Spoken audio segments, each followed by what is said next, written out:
Hey, c'est Ami, comment tu vas?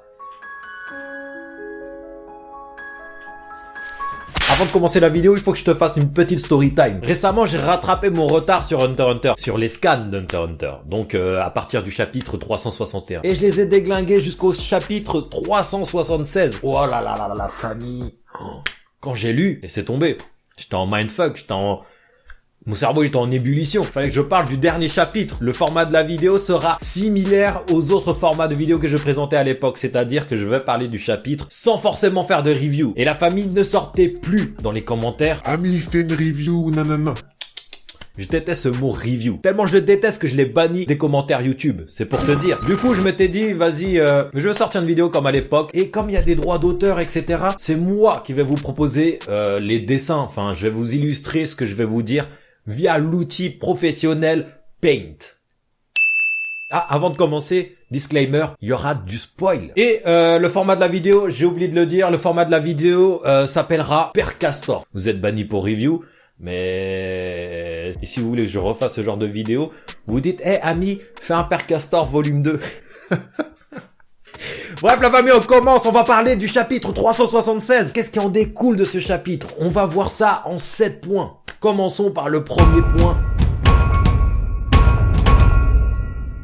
Alors, qu'est-ce qui se passe avec Alkenburg? En fait, Alkenburg, il veut encore s'entretenir avec le roi. Oui, parce que je dis encore, parce que dans le chapitre 361, il me semble, il s'est déjà entretenu avec le roi pour lui dire, ouais, j'ai envie de quitter la Battle Royale, quoi. J'ai rien à faire ici, j'ai pas envie de prendre part au massacre ou avoir de mort sur la conscience. Et dans le chapitre, on le voit chialer. On voit que la mort de Momodze, il l'a sur la conscience, tu vois ce que je veux dire? Parce qu'il a rien pu faire. Et du coup, dans sa première tentative à dire au roi, ouais, j'ai envie d'arrêter, le roi il a dit non, mais il y a rien qui peut arrêter la Battle Royale, tu vois. En gros, tu continues. C'est bien ça la famille? En fait, Alkenburg, il veut revoir le roi pour lui dire ouais, je veux arrêter, je sais pas quoi encore. Et il donne une lettre à celui qui fait la transition entre le roi et les gens de l'extérieur. Enfin, le videur, comme si c'était le videur du roi. Mais derrière le roi, il y a encore quelqu'un qui transitionne entre le roi et le videur, ouais. Tu vois ce que je veux dire? En gros, la lettre va parvenir des mains du videur, si je peux dire, du responsable messagerie du roi. Et ensuite, il va parvenir au roi. Et Alkenburg, il sait que son message va pas directement être transmis. Du coup, il dit, ouais, tous les jours, je vais venir, je m'en bats la race, tous les jours, je vais venir pour te remettre la lettre, j'ai envie de parler au roi. Et il faut savoir que, apparemment, Alkenburg peut réécrire la mémoire. Ça veut dire, imagine, la veille, tu étais avec ta meuf, le lendemain, en fait, Alkenburg, il va réécrire ta mémoire, et il va dire, je sais pas moi, que tu t'es tapé, Kendall Jenner. Mais c'est un truc hyper dangereux, pourquoi? Imagine, il peut réécrire la mémoire du roi. Imagine juste un petit temps s'il peut réécrire la mémoire du roi. Après, il y a le naine parasitaire du roi, on sait pas c'est quoi son Hatsu, tu vois, parce que lui, ça se voit qu'il est sombre. Bon, bref, on a assez parlé du premier point. Deuxième point. Alors, qu'est-ce qui se passe là? En fait, il y a un procès entre Camilla et Benjamin. C'est-à-dire Benjamin, le premier prince, et Camilla, la deuxième. Si tu te rappelles pas, dans le précédent chapitre, Camilla, elle avait pété un câble, elle a dit ouais putain je vais buter Benjamin, je crois, un truc dans le genre, ouais, je sais pas, elle est tellement impatiente apparemment. Du coup, pendant qu'elle s'était énervée, elle a tué 3 gardes, dont un qui s'appelle Mus, qui avait le Hatsu du hibou pour surveiller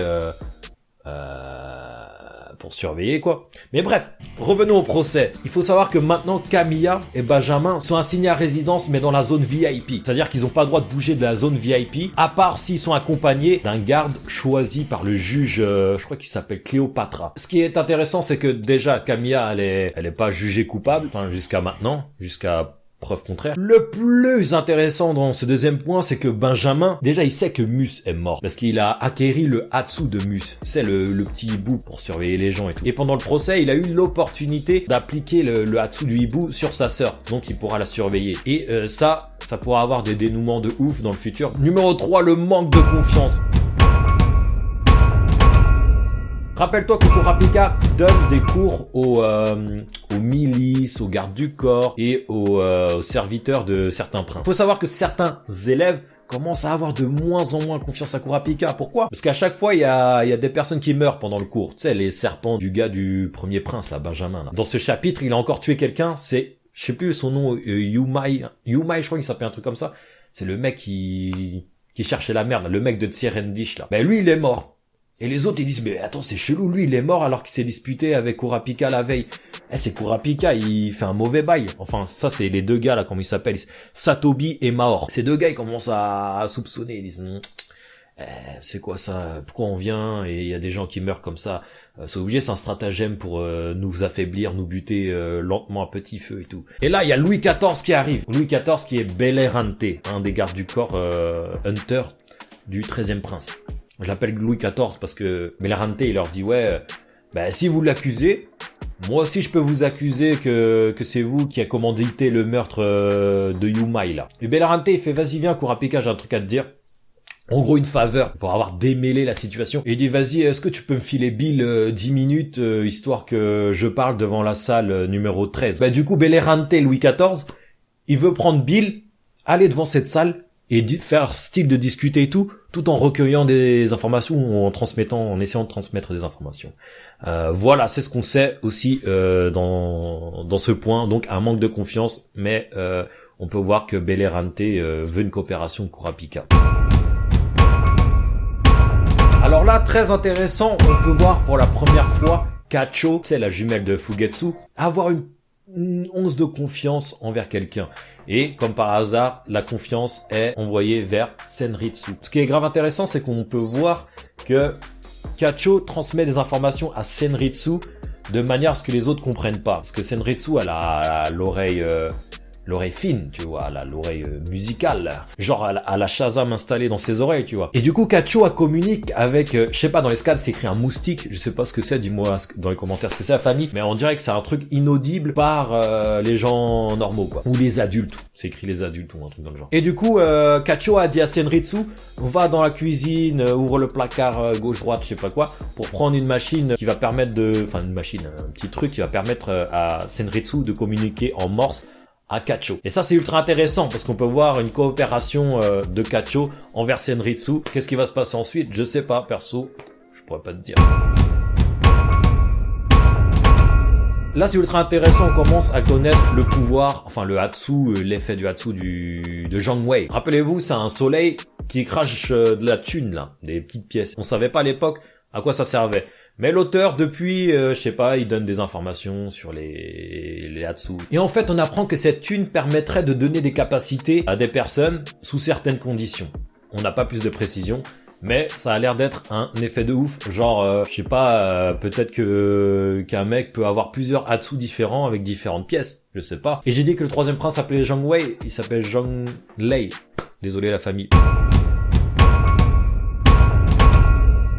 Le 4e jour, on commence à connaître de plus en plus le pouvoir de Fugetsu, la jumelle de Kacho, là. Apparemment, son pouvoir serait, toutes les 24 heures, d'ouvrir un portail magique qui mènerait à un point où elle veut aller. Elle se pose des questions, elle est en train d'expérimenter son pouvoir. Est-ce que je peux sauver ma sœur avec ça? Est-ce que je peux aller à tel point? Est-ce que je peux me téléporter est-ce que je peux, me téléporter n'importe où? Est-ce que je peux transporter des personnes avec moi? C'est quoi le délai merde, c'est au nez comme un porc. C'est quoi le délai pour rester dans ce tunnel? Tu vois ce que je veux dire? Tout un questionnement, mais on peut voir que Fugetsu, son pouvoir s'est enclenché, son Hatsu s'est enclenché, et c'est intéressant à voir dans le futur. C'est peut-être elle, l'une des clés majeures pour la sortie de tout ce bordel. Enfin, pour peut-être fuir ce bateau, ou je sais pas, un truc dans le genre. Bref, en tout cas, elle essaye de connaître son pouvoir, elle expérimente elle-même.